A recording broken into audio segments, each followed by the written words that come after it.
¿Qué pasaría si ganase el islamismo? En Argelia se cortó el experimento, ¿no? Y una guerra civil, 2 millones de muertos, no sé cuántos, ¿no? Ese es el experimento Si ganan los hermanos musulmanes en Egipto, ¿qué pasa? Sería... Bueno, los hermanos musulmanes son un O, movimiento nacionalista, o lo que sea, ¿no? panarabista, Un grupo islamista, ¿no? ¿Qué pasaría? y no es un movimiento que esté conectado con Al-Qaeda ni nada por el estilo. Eh, la peculiaridad que tiene Egipto es que hay otras fuerzas políticas de las que se necesitaría para conformar un apoyo a la hora de formar un gobierno, que, que es una sociedad muy heterogénea y las fuerzas políticas son muy heterogéneas.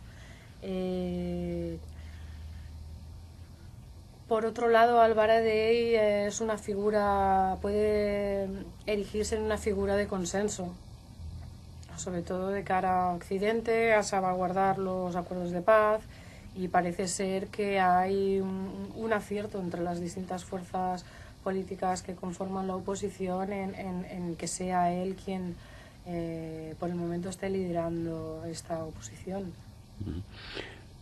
¿Cómo crees que afectaría a Al-Qaeda si todo esto se consolida, aparecen democracias gobernadas o no por islamistas en estos países del norte? ¿Eso cómo influye en Al-Qaeda? En unos momentos en que parece que Al-Qaeda está más debilitada o menos presente que tiempo atrás, ¿no? Yo de entrada veo que esto podría quitarle un protagonismo, porque hasta ahora ha estado acaparando los titulares y en este tipo de revueltas prácticamente estamos que no, los medios no dais abasto a la hora de cubrirlas porque están ocurriendo simultáneamente en muchas partes, y eso ya de por sí le quita protagonismo a Al-Qaeda. Pero no la perdamos de vista. Es decir, si algo tiene Al-Qaeda es que se da a sí misma mucha más fuerza de la que en realidad tiene, aprovechando situaciones estratégicas. Entonces, en ese sentido, pues veamos qué papel adopta y si va a aprovecharse de esta situación o intentar aprovecharse de esta situación. Esas zonas que tiene más o menos controladas Al-Qaeda del Magreb islámico, que consigue tener por algunos países de esa zona como unos lugares en los que actúa más o menos impunemente, con gobiernos de otro estilo, como los que parecen intuirse con estas revueltas, ¿crees que desaparecerían o es tan grande el desierto, es tan difícil de es controlar? obvio que con gobiernos laicos tendría menos futuro que con lo que está teniendo ahora. Es decir, Al-Qaeda en el Sahel ha logrado uno de sus principales bastiones en Mauritania, porque Mauritania, entre otros factores, pero porque tiene un componente religioso importante, y es que lleva desde los años 60 financiando mezquitas, multiplicándolas, atrayendo fondos wahabíes, etcétera. Evidentemente, con un gobierno más laico, esto no sería tanto posible en tanta medida. Y respecto a Europa, nos ha pillado todos por sorpresa. Europa ha estado más o menos... Yo creo que ha pillado hasta al Mossad, ¿sí? por sorpresa. A Israel, Sí. a Israel también se ve bastante disgustada con ese nuevo panorama, ¿no? Es curioso, ¿no? Que Israel prefiera un dictador de vecino que no una democracia. Israel, que siempre ha lucido su... No es tan curioso, pedigrí porque de realmente es la demócratas. fórmula que han empleado las potencias occidentales hasta la fecha. Es decir, tú a mí me contienes la amenaza islamista cerca de casa y yo estoy dispuesto a apoyarte a pesar de que seas un dictador o mantengas un sistema político más o menos represivo con diferentes intensidades en diferentes países. Esa es la fórmula que se ha utilizado hasta ahora, pero claro, lo que está poniendo de manifiesto estas revueltas es que eso la población no lo quiere seguir manteniendo, y parece ser que hay una respuesta masiva y unánime a esto. Israel pierde un argumento que hasta ahora era muy útil, que era la única democracia que más o menos seria había en esa zona. Si surgen otras democracias en la zona, se va a quedar sin un argumento en su diálogo con los palestinos, ¿no? Claro, porque esto no afecta únicamente a su frontera con Egipto, afecta a los acuerdos de paz.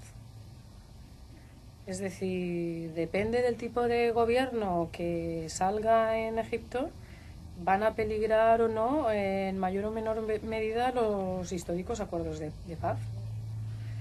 Yo no creo que Egipto vaya a adoptar un gobierno radical. La prueba la tienes en que incluso hermanos musulmanes están apoyando la figura de Al-Baradei.